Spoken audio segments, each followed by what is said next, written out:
everyone, welcome to Structure 1. Here I am, Miss Muha, and we will learn together from this class. Let's get started. So, students, today we are going to learn together about parts of speech. Do you know what is part of speech? Let me give you some clues. First, part of speech, we use it for our communication either in spoken or written way. And part of speech also has some meanings. So, can you guess it? Exactly. Every single word that we use in our communication is part of speech. It is also known as word classes or in bahasa, kelas kata. Parts of speech consist of 8 parts. They are pronoun, adjective, noun, conjunction, adverb, verb, interjection, and lastly, preposition. Yang pertama, noun. Noun simply is something named something. It might be people, place, plant, or ideas. For example, people, it is dad, mom, teacher. And for plants, there is trees, durian, apple. And for place, there is school, university, hospital, and so on. Those are the examples of noun. The other parts of speech is pronoun. Pronoun is something that replaces a noun. It is like I, you, they, we, he, she, it. In Arabic, it is known as al-dhamair, and in Bahasa Indonesia, it is called kata ganti. So, let's see the example here. Larahing is a lecturer. Larahing is teaching English. Larahing is a bukinist. Now, let's use pronoun in these sentences. Because pronoun can replace noun, let's replace some nouns in these sentences. Larahing is a lecturer. He is teaching English. He is a bukinist. Now, you can see here, we replace Larahing with pronoun he because Larahing is a subject of this sentence. Now, let's move to the other pronoun. Previously, I have explained to you the subjective pronoun, and now we are going to learn about objective pronouns. Objective pronouns in Bahasa Indonesia adalah kata ganti objek. And let's see this example. Ulem likes bananas. She likes it because it's sweet and full of vitamins. Dalam kalimat ini, saya mengganti kata bananas menjadi it, yaitu objective pronouns untuk benda.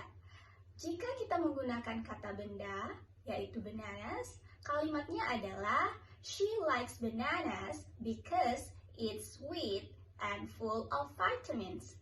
Tapi, saya menggunakan pronoun it untuk menggantikannya. Kata ganti digunakan dalam kalimat untuk menghindari repetitive noun. Jadi, kalimatnya akan lebih kaya dan lebih efektif. Selanjutnya, adjectives. Adjectives, a word that describes a noun or pronoun. Di sini, adjective bisa disebut sebagai kata sifat, yaitu menjelaskan kata benda atau juga menjelaskan kata ganti. Mari kita lihat contohnya dalam kalimat ini. She is a beautiful girl. You have a brilliant idea. Wow, it's a delicious meal.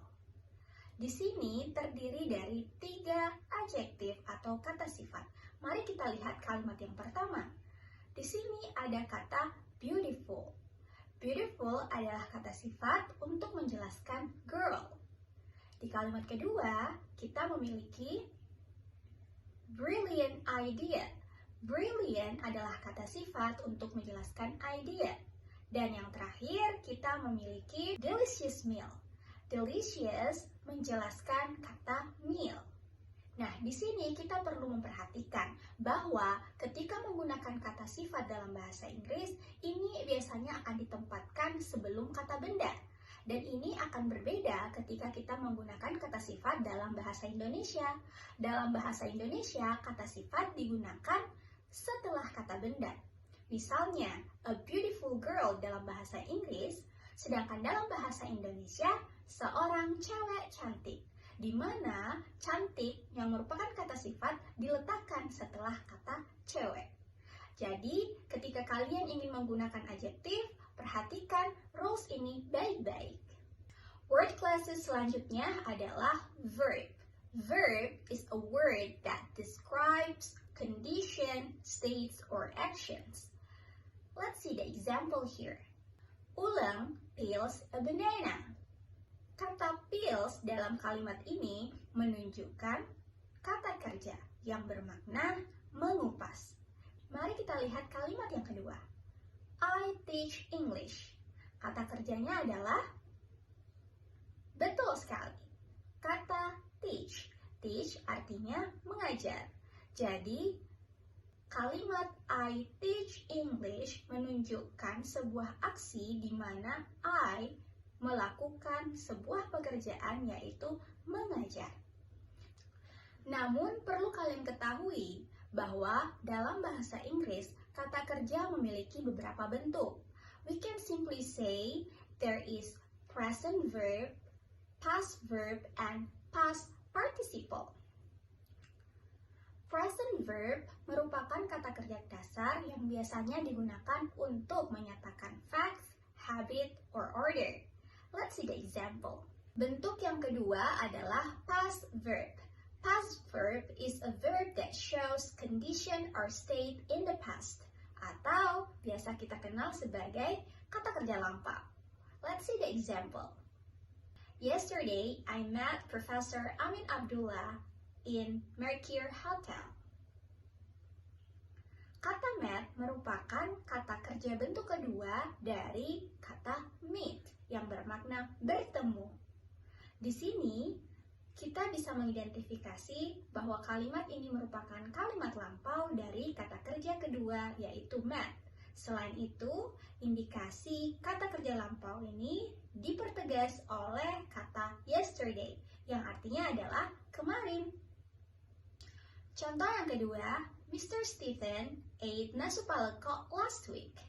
Kata ate merupakan kata kerja bentuk kedua dari eat, yang bermakna makan, yang dipertegas oleh kata last week, yang menunjukkan bahwa kejadian ini terjadi pekan lalu. Yang ketiga adalah past participle. Past participle ini merupakan kata kerja yang biasanya digunakan untuk kalimat pasif atau past perfect. Mari kita lihat contohnya.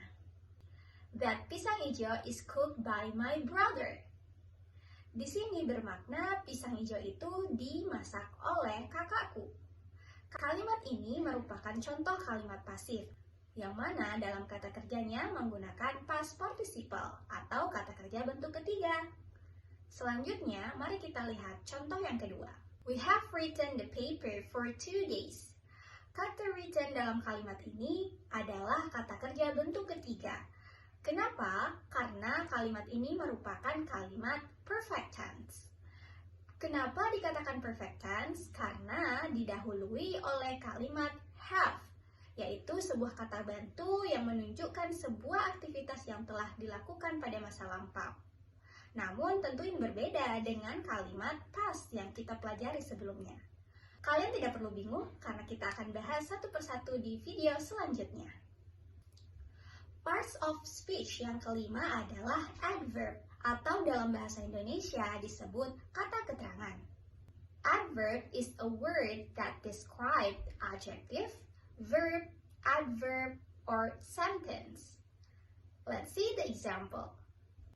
She gently wiped the floor. Kata gently di sini artinya adalah dengan lembut. Kata gently merupakan kata keterangan yang menjelaskan bagaimana cara ia mengelap lantai. Selanjutnya, the chocolate is too sweet. Kata to merupakan adverb yang mengindikasikan bahwa coklat itu terlalu manis.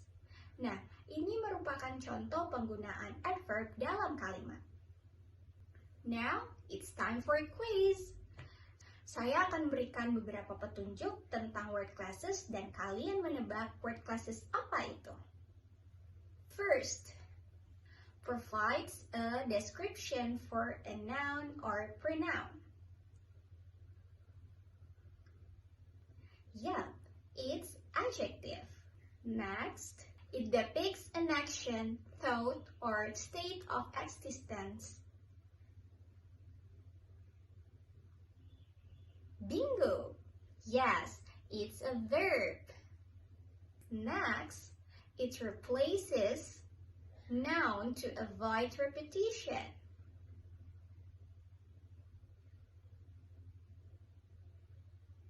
Bravo! It's a noun. The last question is very easy. The name of a person, object, time, or place.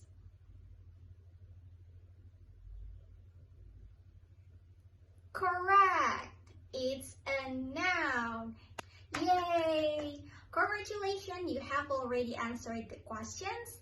And now, scan this QR code and accomplish the task that I give to you. And if you have any issues about it, just hit me on WhatsApp.